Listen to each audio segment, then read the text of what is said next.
प्यारे बच्चों, आइए डिस्कस करते हैं motion of A charge Q in a magnetic field, यानी एक चार्ज पार्टिकल मैग्नेटिक फील्ड में कैसे मूव करेगा, कितनी स्पीड होगी उसकी, क्या डायरेक्शन होगी, कौन सी पाथ फॉलो करेगा।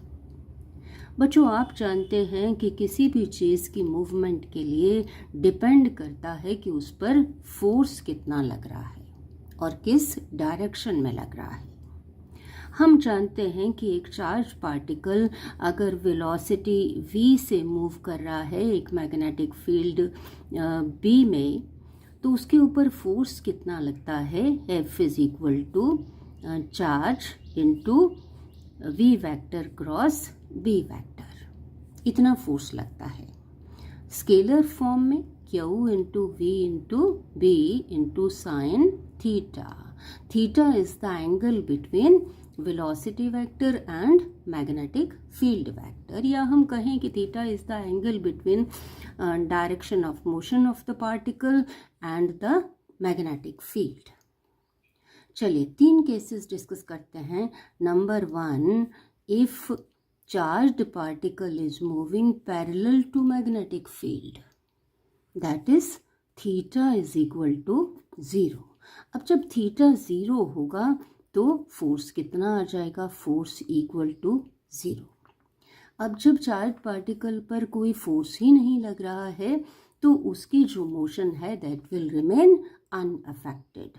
मान लीजिए कि ये इस वेलोसिटी से v से मूव कर रहा है और यहाँ जाकर ये एंटर करता है ऐसे मैग्नेटिक फील्ड में जो इसके पैरेलल है, तो इस पर फोर्स कितना लगेगा, 0।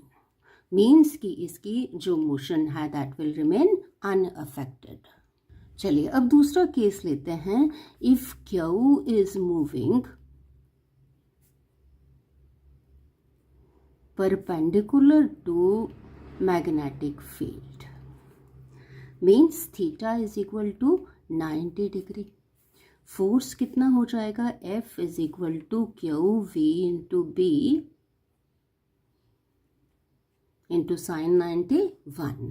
इतना फोर्स लगेगा अगर चार्ज जो है वो मैग्नेटिक फील्ड के परपेंडिकुलर मूव कर रहा है। अब मान लीजिए कि मैग्नेटिक फील्ड की डायरेक्शन है perpendicular to the plane of the paper directed inward, और चार्ज मूव कर रहा है with velocity v in the plane of the paper. तो ये दोनों मैग्नेटिक फील्ड और वेलोसिटी ये दोनों परपेंडिकुलर हुए। चलिए फाइंड आउट कर लेते हैं राइट हैंड पाम रूल से कि फोर्स किस डायरेक्शन में लगेगा। यहाँ देखिए कि fingers are pointing in the direction of magnetic field and thumb is pointing in the direction of velocity v। तो फोर्स किस तरफ लगेगा, perpendicular to the palm, means इस डायरेक्शन में। अब देखिए कि ये फोर्स जो है वेलोसिटी के परपेंडिकुलर है, मैग्नेटिक फील्ड के भी परपेंडिकुलर है। अब जहाँ फोर्स वेलोसिटी के परपेंडिकुलर होता है, work done that by that force is equal to 0, means it will not change the magnitude of velocity. It will only change the direction of the velocity.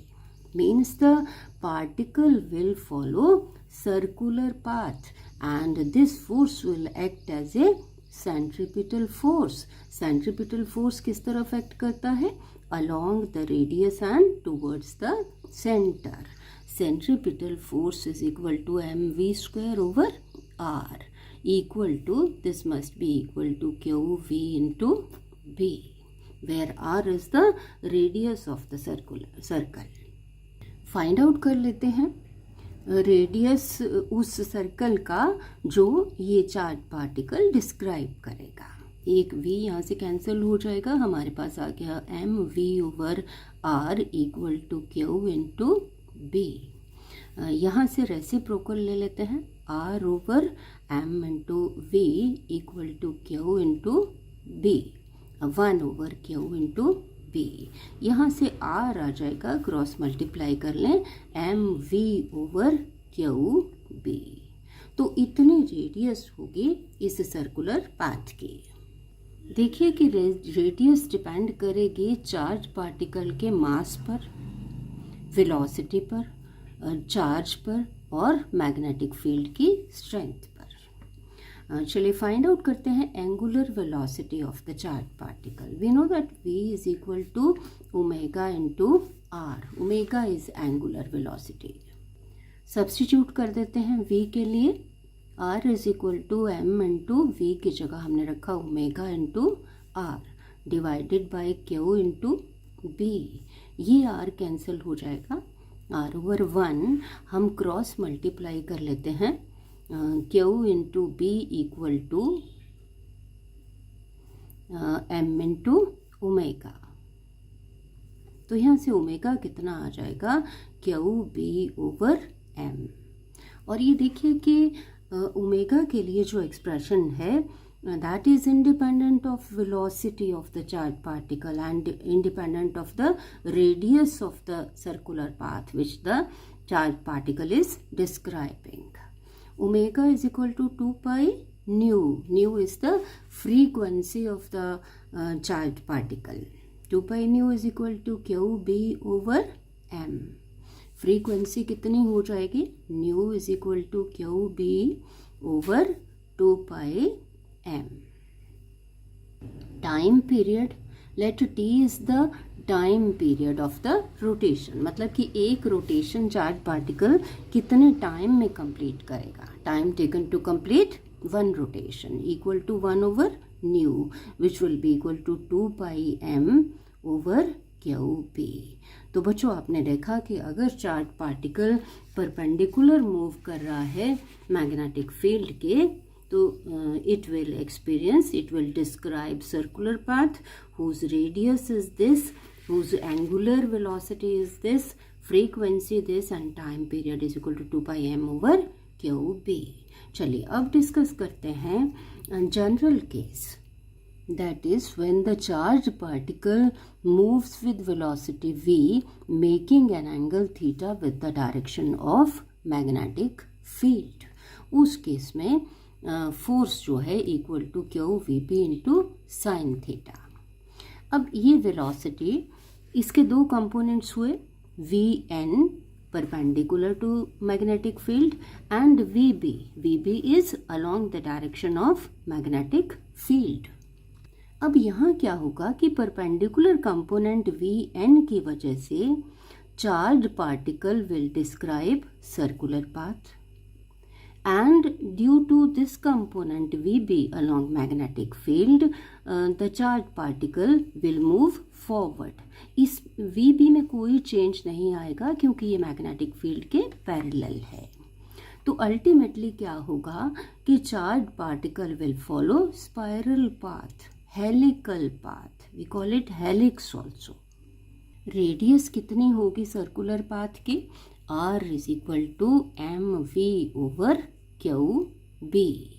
यहाँ कौन सा component आएगा velocity का, v n, वो component जो magnetic field के perpendicular है। Angular velocity कितनी हो जाएगी, omega is equal to q b over m. This is independent of velocity और इंडिपेंडेंट ऑफ रेडियस ना, ये रेडियस पर डिपेंड करती है ना वेलोसिटी पर। और फ्रीक्वेंसी कितनी हो जाएगी, nu is equal to q b over 2 pi m. Time period कितना हो जाएगा, एक रोटेशन में कितना time, 2 pi M over q b. यहाँ हम एक चीज़ और डिस्कस करेंगे, pitch of the helix, distance moved by the charged particle along magnetic field is called as pitch। चलिए फाइंड आउट करते हैं distance moved by the charge particle along magnetic field b in one rotation. ये कितना हो जाएगा, distance is equal to velocity multiplied with time, यहाँ time period, और velocity का कौन सा कंपोनेंट आएगा, वी बी। तो ये आ जाएगी pitch of the helix. Radius जो होगी this will be called as radius of the helix. तो बच्चों आपने देखा कि अगर चार्ज पार्टिकल मैग्नेटिक फील्ड की डायरेक्शन में मूव कर रहा है तो उस पर कोई फोर्स नहीं लगेगा and it's motion will remain unaffected. अगर चार्ज पार्टिकल परपेंडिकुलर मूव कर रहा है मैग्नेटिक फील्ड के तो it will describe circular path, जिसकी कि हमने रेडियस फाइंड आउट की, ओमेगा फाइंड आउट किया, न्यू और टी। और अगर चार्ज पार्टिकल इस तरह से मूव कर रहा है कि it is making angle theta with the magnetic field and theta lies between 0 and 90 degree, तो उस केस में क्या होगा, charge particle will describe helical path. दोनों तरह का कंपोनेंट होगा वेलोसिटी का, normal component and parallel component parallel to magnetic field. इस केस में ये डिस्क्राइब करेगा हेलिकल पाथ, जिसकी कि रेडियस होगी ये, जिसमें ये नॉर्मल कंपोनेंट ओमेगा न्यू और ये time period, and this is the pitch of the helix equal to V B into T. P is equal to V B, T कितना है 2 pi M over Q into B. तो इतना distance ये travel करेगा along magnetic field in 1 rotation. तो बच्चों I am sure you have followed. Thank you.